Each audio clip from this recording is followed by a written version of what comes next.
Hello everyone, welcome back to my channel JR Mantra. Today I am going to show you how to make geography lesson plan in BEd final year. मैंने आपको इसके पहले geography के कई lesson plan provide करा दिए हैं, 12 से 13 लेसन प्लान, और मैंने आपको इंग्लिश के भी 12 से 13 लेसन प्लान प्रोवाइड करा दिए हैं। अगर आप उसे नहीं देखें तो आप प्लीज़ उसको देख लीजिएगा, वो आपके लिए बहुत हेल्पफुल होंगे। और आप प्लीज़ टूर फाइल के बारे में भी देख लीजिएगा कि कैसे बनेगा, और साथ ही साथ योगा फाइल भी मैंने आपको प्रोवाइड करा दी है। तो ये मेरा 14 लेसन प्लान है। तो यहाँ पे देखिए प्रकरण होगा वायुमंडल। इसके पहले मैंने आपको क्या बताया था, मृदा प्रदूषण के बारे में, और आज का हमारा प्रकरण है वायुमंडल। तो देख लीजिए आप इस तरीके से फॉर्मेट इसका कैसे बनेगा।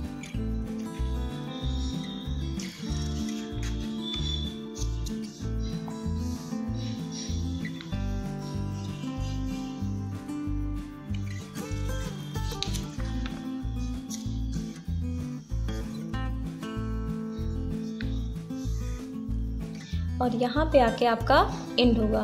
तो चलिए इसको डिटेल में देखते हैं कि कैसे बनेगा।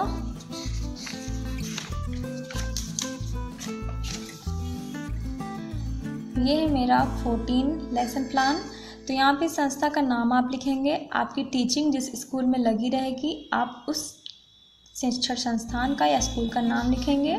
फिर यहाँ पे होगा आपका छात्राध्यापिका या छात्राध्यापक का नाम, ठीक, प्यूपिल टीचर इसे कहते हैं। तो यहाँ पे आप अपना नाम लिखेंगे। फिर आप इस तरीके से स्ट्रक्चर बनाएंगे, दिनांक, कक्षा, वर्ग, विषय, चक्र और अवधि। दिनांक आपकी टीचिंग जिस डेट को लगी होगी वो डेट आप डाल दीजिएगा। फिर आपकी कक्षा किस क्लास में आप पढ़ा रहे हैं, वर्ग सेक्शन मीन्स होता है इसका, फिर विषय भूगोल, चक्र कौन सा पीरियड है, और अवधि कितने मिनट की पीरियड है, ठीक है। फिर यहाँ पे आपका आता है प्रकरण। यहाँ पे आज हम कवर करने वाले हैं वायुमंडल। इसके बाद आपका आता है सामान्य उद्देश्य।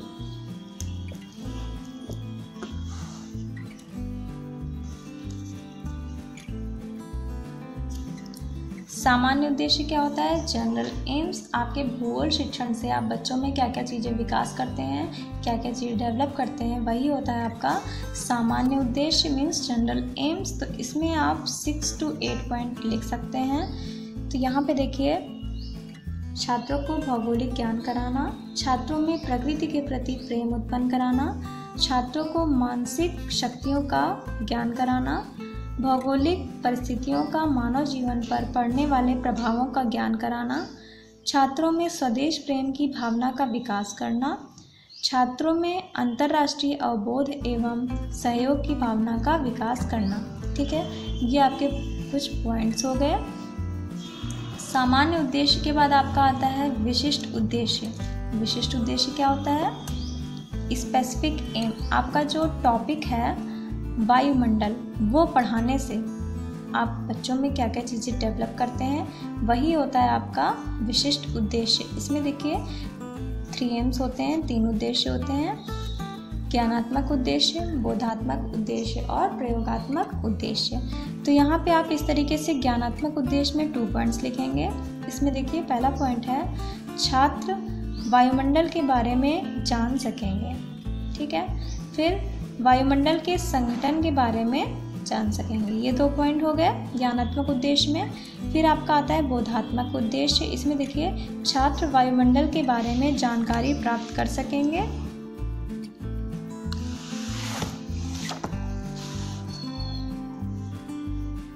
इसके बारे में व्याख्या कर सकेंगे।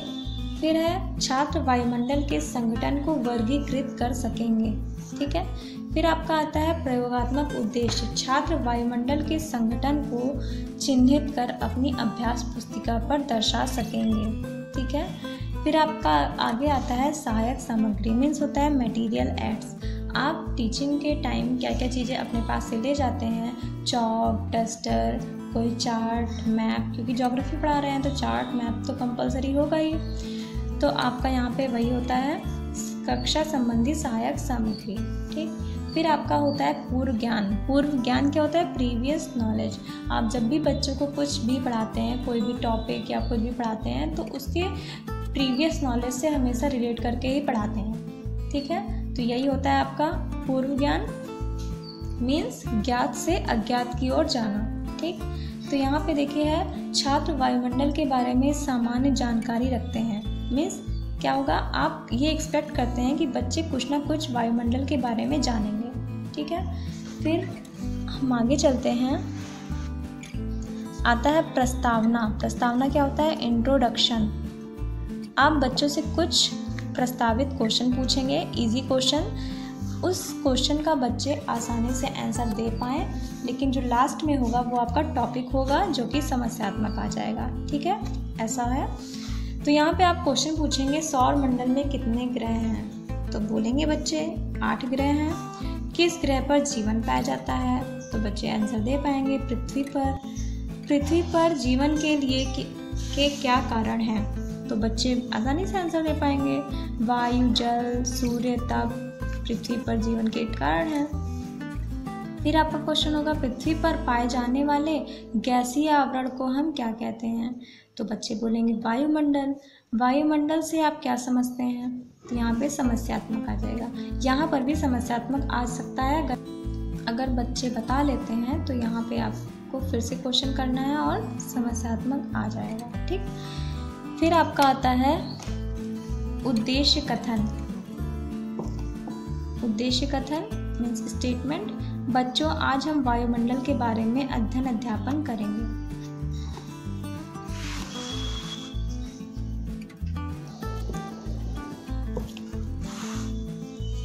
फिर है आपका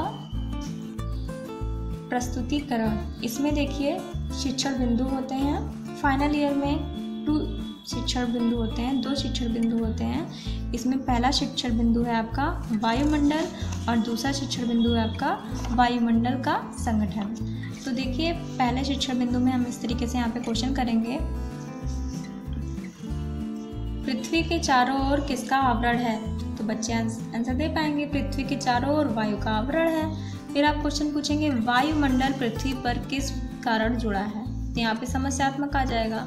फिर आप यहाँ पे छात्राध्यापिका कथन मीन्स आप यहाँ पे एक्सप्लेन करेंगे जो आपका समस्यात्मक आया है। देखिए, वायु का वह आवरण जो पृथ्वी को चारों ओर से घेरे हुए है वायुमंडल है।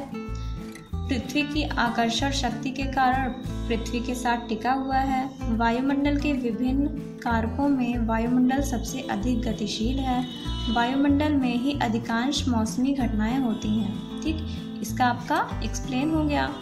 फिर आप आगे आपका होगा बोध प्रश्न। यहाँ पे देखिए बोध प्रश्न होगा, वायुमंडल किसे कहते हैं? वायुमंडल पृथ्वी से किस कारण से टिका हुआ है? कहाँ अधिकांश वायुमंडलीय घटनाएं होती हैं? किसके प्रमुख कारकों में वायुमंडल सबसे अधिक गतिशील है? क्या है ये? जो भी आपने यहाँ पे एक्सप्लेन किया था उसी से आप क्वेश्चन यहाँ पर करेंगे और बच्चे आसानी से आंसर दे पाएंगे। जब ये हो जाएगा फिर आपका श्यामपट्ट सारांश आएगा, ब्लैक बोर्ड वर्क। फिर हम आगे चलते हैं। नेक्स्ट आपका शिक्षण बिंदु है वायुमंडल का संगठन। तो यहाँ पे आप क्वेश्चन पूछेंगे, हम सांस लेने में कौन सी गैस का प्रयोग करते हैं? तो बच्चे आंसर दे पाएंगे, ऑक्सीजन का। फिर आपका क्वेश्चन होगा, वायुमंडल में गैसें किस किस मात्रा में पाई जाती हैं? तो यहाँ पे समस्यात्मक हो जाएगा। फिर आपका आएगा आगे छात्राध्यापिका कथन। यहाँ पे आप एक्सप्लेनेशन देंगे, बच्चों को पढ़ाएंगे। तो हमारा वायुमंडल विभिन्न प्रकार की गैसों से मिलकर बना है। इस तरीके से यहाँ पे आप परसेंटेज बताएंगे, कौन सी गैस कितने परसेंटेज में है, यहाँ तक। फिर हम आगे चलते हैं।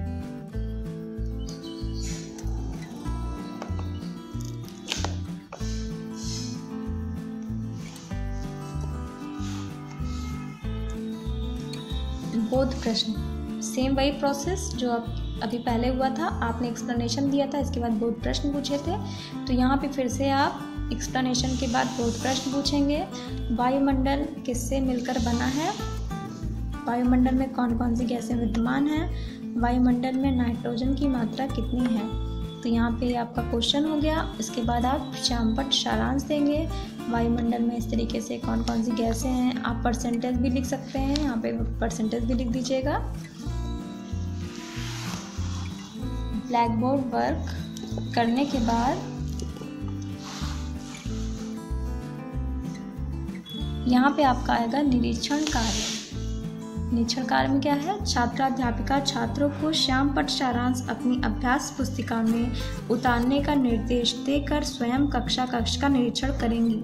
ठीक है, यहाँ पे आप इस तरीके से बच्चों को वर्क देंगे कि जो आप श्यामपट्ट पे लिखे हैं अभी ब्लैक बोर्ड वर्क, ये बच्चे उसको उतारेंगे।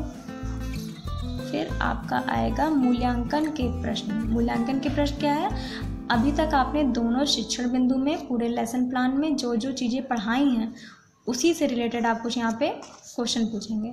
ठीक, तो यहाँ पे देखिए वायुमंडल क्या है, वायुमंडल के संगठन के बारे में आप क्या जानते हैं, वायुमंडल पृथ्वी से किस प्रकार से टिका हुआ है, नाइट्रोजन की मात्रा कितनी है, वायुमंडलीय घटनाएं अधिकांश कहाँ घटित होती हैं। तो आप वहाँ पे जितने भी बच्चों से क्वेश्चन पूछना होगा उन सभी को खड़ा कर करके आप क्वेश्चन पूछेंगे। इसके बाद आपका आता है गृह कार्य।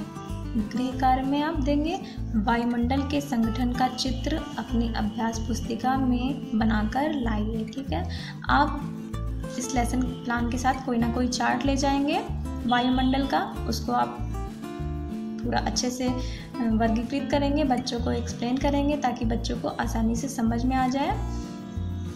तो यहाँ पे आप गृह कार्य देने के बाद यहाँ पे आपका ये लेसन प्लान एंड होता है। तो अगर आपको ये मेरा लेसन प्लान अच्छा लगा हो, समझ आया हो, तो आप प्लीज़ कमेंट करिएगा और प्लीज़ मेरी इस वीडियो को लाइक करिएगा, शेयर करिएगा और मेरे चैनल को ज़रूर सब्सक्राइब कर दीजिएगा। अगर आपने बेल आइकन नहीं प्रेस किया है तो आप उसे ज़रूर प्रेस कर दीजिएगा ताकि जब भी मैं कोई नई वीडियोस अपलोड करूं तो आपके पास तुरंत का तुरंत नोटिफिकेशन चली जाए। ठीक है, thank you so much for watching my video.